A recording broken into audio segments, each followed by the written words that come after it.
ओम शांति। 13-10-23 की वाणी है। मीठे बच्चे, धीरज रखो।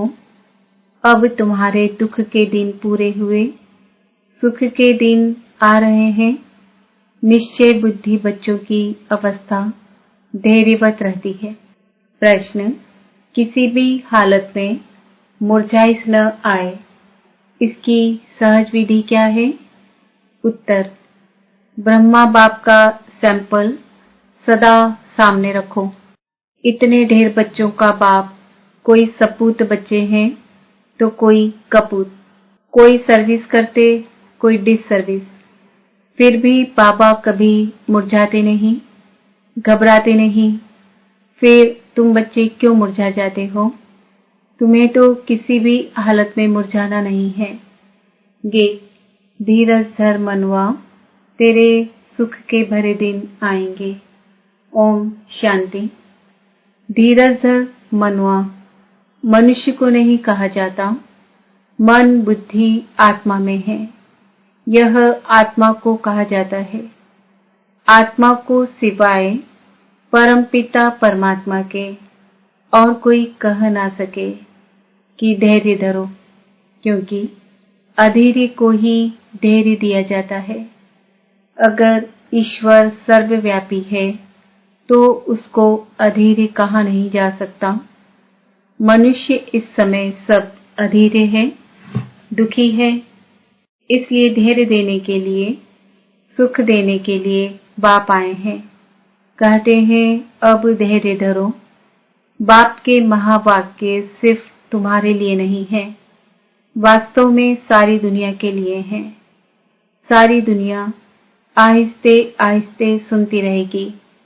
जो सुनते हैं वह आते रहते हैं। सबका सद्गति दाता, दुख हरता एक बाप ही है। यह है ही दुख की दुनिया। बच्चे समझते हैं अभी हमारे मुक्ति, जीवन मुक्ति के दिन व कलयुग पतित दुनिया से छुटकारा पाने के दिन है। तुम्हारी बुद्धि में यह है, सो भी नंबरवार पुरुषार्थ अनुसार सबको यह धैर्य नहीं है कि अभी हम इस दुख की दुनिया से छुटकारा पाएं, अपने सुख धाम जाएंगे। तुम बच्चों को भी स्थायी निश्चय रहना चाहिए। हमारे सुख के दिन अब आ रहे हैं। अगर श्रीमत पर चलते रहेंगे तो इसमें आशीर्वाद व कृपा आदि की बात नहीं है। बाप बैठ पढ़ाते हैं, सहज स्वराज्य योग सिखलाते हैं। पढ़ाई को नॉलेज भी कहा जाता है। तुम बच्चों को श्रेष्ठ मत दे रहे हैं। पहले पहले तो अटल निश्चय चाहिए, फिर कभी वह नीचे ऊपर नहीं हो सकते। गाते हैं परवाह थी पार ब्रह्म में रहने वाले की, वह पा लिया तो बाकी क्या चाहिए। यह तो निश्चय है, उस बाप से स्वर्ग का वर्षा मिलना है तो धैर्य पहले ही स्थायी मिल जाता है। यह है अविनाशी धैर्य। सर्टेन है हम श्रीमत पर श्रेष्ठ से श्रेष्ठ श्रेष्ठाचारी राज्य भाग्य स्थापन कर रहे हैं, बिगर कोई लड़ाई झगड़े। तो फिर मुरझाने की क्या दरकार। भल घर में 10-12 बच्चे हों, बाबा को तो देखो, हजारों लाखों बच्चे हैं। कई बच्चे हंगामा भी मचाते हैं। कोई सपूत बच्चे हैं, कोई कपूत हैं, कोई सर्विस करते हैं, कोई तो डिस सर्विस भी करते हैं। फिर बाबा कभी घबराता है क्या? तो बच्चों को भी घबराना नहीं चाहिए। ग्रस्त व्यवहार में भी रहना है। एक तरफ है हठ योग कर्म संन्यास, तुम्हारा है बेहद का संन्यास। यह है राजयोग। तुम्हें ग्रस्त व्यवहार में रहते बाप से वर्षा पाना है। बहुत सहज है। अभी तो अपने सुख धाम के झाड़ दिखाई पड़ रहे हैं। परोक्ष अपरोक्ष बुद्धि से जानते हैं। साक्षात्कार हो न हो, पुरुषार्थ करते हैं भविष्य स्व राजधानी के लिए। एम ऑब्जेक्ट सामने है ना, लक्ष्मी नारायण का चित्र देख रहे हो ना। ऐसे नहीं कि हमको साक्षात्कार हो तो माने, यह तो बुद्धि से समझने की बात है। इन आँखों से चित्र देख रहे हो ना, इन आँखों से फिर भी यही देखेंगे। राजयोग है ना, बुद्धि भी कहती है बरोबर चित्र रखे हैं, फिर साक्षात्कार क्या कराएं। श्री कृष्ण सतयुग का मालिक है ना, शिव परमधाम में रहने वाला है। तुम लक्ष्मी नारायण बन सकते हो, यह है तुम्हारी एम ऑब्जेक्ट। तो आईने में देखो कि वह दैवी गुण हमारे में कहाँ तक आए हैं। बाप दे तो बहुत अच्छा देते हैं। अब पढ़ना है, राजाई के लिए ज्ञान चाहिए, वह बाप दे रहे हैं। ICS वालों को सबसे जास्ती नशा रहता है, हम बड़े से बड़ा ऑफिसर बनेंगे। यूं तो धंधे व्यवहार में भी करोड़पति बन जाते हैं। बाबा फिर तुमको यह धंधा सिखलाते हैं, सट्टा मट्टा का। तुम बाप को कौड़ियां देते हो, उनके एवज में 21 जन्मों के लिए बाबा तुमको स्वर्ग का मालिक बनाते हैं। यह सौदागरी भी है तो पढ़ाई भी है। सिर्फ सौदागरी से काम नहीं, वर्ल्ड की हिस्ट्री ज्योग्राफी का भी नॉलेज चाहिए ना। स्वदर्शन चक्रधारी भी बनना है। जितना पढ़ेंगे उतना ऊंच पद पाएंगे। स्वर्ग का मालिक तो प्रजा नौकर चाकर भी होगी। अभी भी सब कहते हैं ना, भारत हमारा देश है, परंतु राजा और प्रजा में तो बहुत फर्क है। बाप कहते हैं जितना हो सके ऊंचते ऊंच पद पाओ, माता पिता समान पुरुषार्थ करो। समझा जाता है सब तो गद्दी पर नहीं बैठेंगे, फिर भी रेस करानी पड़ती है। नंबर वार पुरुषार्थ अनुसार ही राजाई पाएंगे। जिनका जो पुरुषार्थ कल्प पहले वाला है, वह साक्षी हो देखते हैं। फिर किसी का पुरुषार्थ ठंडा देखते हैं तो तीव्र बनाया जाता है। तुम्हारा तो पुरुषार्थ बहुत ठंडा दिखाई पड़ता है। तुम्हारा ममत लगा हुआ है, ट्रस्टी बनाया, फिर ममत्व क्यों? तुम श्रीमत पर चलो, पूछते हैं बाबा मकान बनाओ। हाँ, क्यों नहीं बनाओ, भल आराम से बैठो। बाकी थोड़े रोज ये अच्छी दुनिया है, भल आराम करो, बच्चों आदि की शादी कराओ। बाप कोई पैसा नहीं लेते हैं, वह तो दाता हैं। शिव बाबा ने इस समय बच्चों के रहने के लिए यह मकान बनाया है। अपने रहने के लिए तो यह शरीर निमित्त बनाया है। जीव आत्माओं को तो जरूर रहने के लिए मकान चाहिए, तो तुम बच्चों के लिए बना रहे हैं। बाबा भी इस मकान में बैठे हैं ना, यह तुम जानते हो। हमारा वह है आत्माओं का बाप और यह है शरीर का बाप। तुमको एडॉप्ट किया है, तुम हमारे बच्चे हो। मम्मा बाबा कहते हो ना, इसको गोद लेना कहा जाता है। प्रजापिता ब्रह्मा को इतने बच्चे हैं तो जरूर गोद के ही बच्चे होंगे। तुम बच्चों को एडॉप्ट करते हैं। सरस्वती भी बेटी है ना, यह है बड़ी गुह्य बातें। गीता भागवत आदि तो तुम भी पढ़े हो, यह बाबा भी पढ़ा है, परंतु अब तो श्रीमत मिलती है ड्रामा अनुसार। जो कुछ कहा सो ड्रामा अनुसार, उसमें जरूर कल्याण ही होगा। नुकसान होता है उसमें भी कल्याण ही है। हर बात में कल्याण है। शिव बाबा है ही कल्याणकारी। उनकी मत अच्छी है।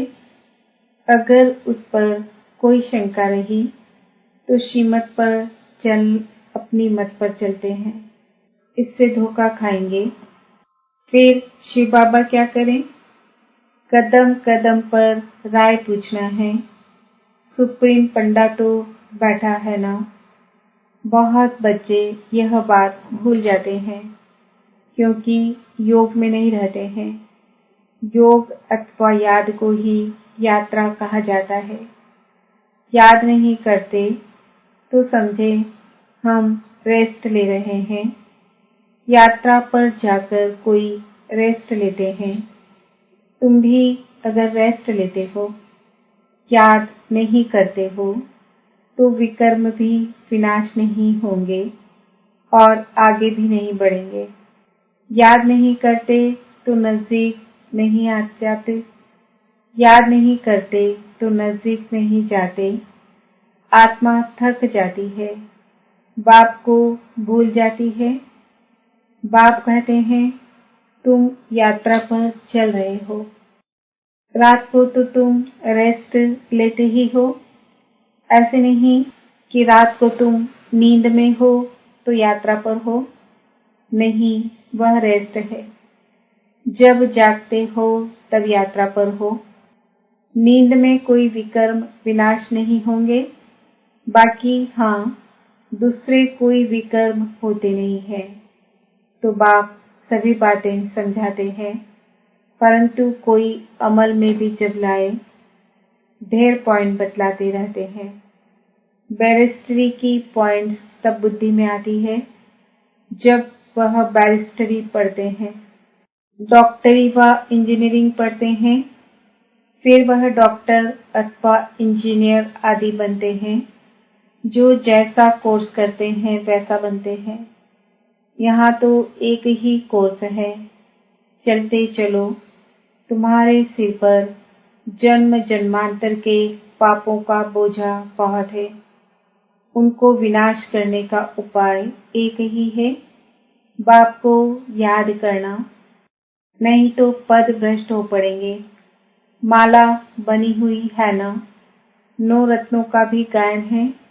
यह कहाँ से आए सो मनुष्य नहीं जानते हैं। 8 रत्न हैं जो रुद्र की माला बनते हैं। तो पुरुषार्थ अच्छा करना चाहिए। स्टूडेंट्स अच्छा पढ़ते हैं तो रजिस्टर से माँ बाप को भी पता लगता है। यहाँ तो बाप ही टीचर भी है तो वही जाने। तुम पढ़ते ही हो बाप के पास, रजिस्टर का भी उनको पता पड़ता है। तुम भी अपने रजिस्टर को समझ सकते हो। कहाँ तक हमारे में गुण है, मैं औरों को कहाँ तक आप समान बनाता हूँ। इतनी ताकत है जो कोई सामने देखे उनको शरीर भुला दे। कहा जाता है हिम्मते मर्दा मददे खुदा। बाप बहुत मदद देते हैं। तुम भी मदद देते हो योग की। बाप को चाहिए ही पवित्रता की मदद। सारी पतित दुनिया को पावन बनाना ही योग बल से। जितना जितना जो योग की मदद देंगे उतना बाबा खुश होंगे। यह बाबा के लिए मदद है व अपने लिए। तुम जितना पढ़ेंगे उतना ऊंच पद पाएंगे। जितना याद करेंगे उतना मुझे पवित्रता की मदद करेंगे। मैं आया हूँ पतित को पावन बनाने, पावन दुनिया के लिए। पतित और पावन यहाँ बनते हैं। वह तो है ही निराकारी दुनिया। गाते भी हैं पतित पावन आओ। समझते नहीं कि पावन दुनिया किसको कहा जाता है। सीता को रावण की जेल से दुख से छुड़ाया तो फिर सुख चाहिए। औरों को शांति बहुत मिलती है, सुख थोड़ा मिलता है। तुमको सुख भी बहुत मिलता है तो दुख भी बहुत मिलता है। पिछाड़ी में जो आत्माएं आती है, थोड़ा पाठ बजाए वापस चली जाती है। एक दो जन्म भी लेते हैं, थोड़ा समय आया यह गया।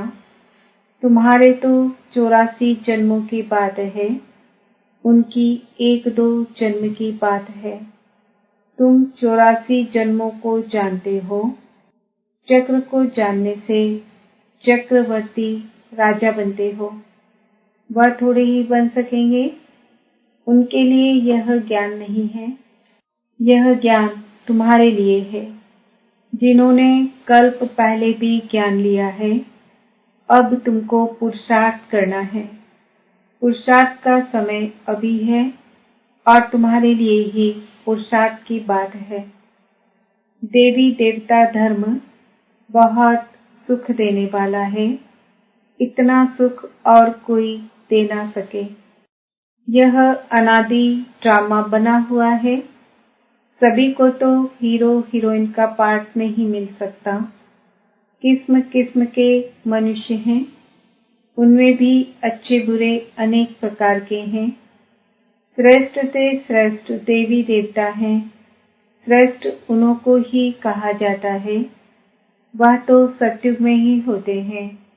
उन्हों के चित्र भी हैं, परंतु वह कैसे बने यह नहीं जानते हैं। कोई तो फिर कहते श्री कृष्ण हाजिरा हजूर है, भगवान भी हाजिरा हजूर है। इन सब बातों को तुम बच्चे समझ गए हो। यह एम ऑब्जेक्ट बहुत अच्छी है समझाने के लिए।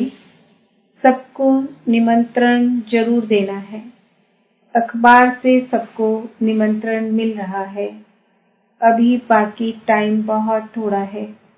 अब तक बच्चे यात्रा करते करते थक जाते हैं तो बैठ जाते हैं। माया के तूफान सहन नहीं कर सकते हैं। युद्ध के मैदान में माया तो जरूर पकड़ेगी। रुस्तम से रुस्तम होकर लड़ेगी।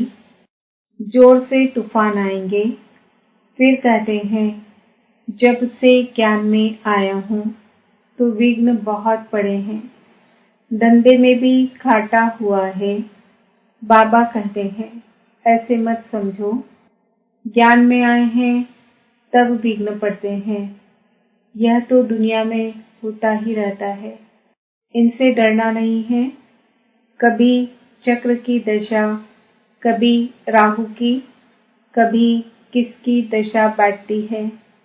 चलते चलते पांव हो जाते हैं। राहु की दशा कड़ी होती है। माया खा जाती है तो काले का काला बन जाते हैं। माया थप्पड़ लगाए एकदम काला मुंह कर देती है। माया की भी जीत होगी।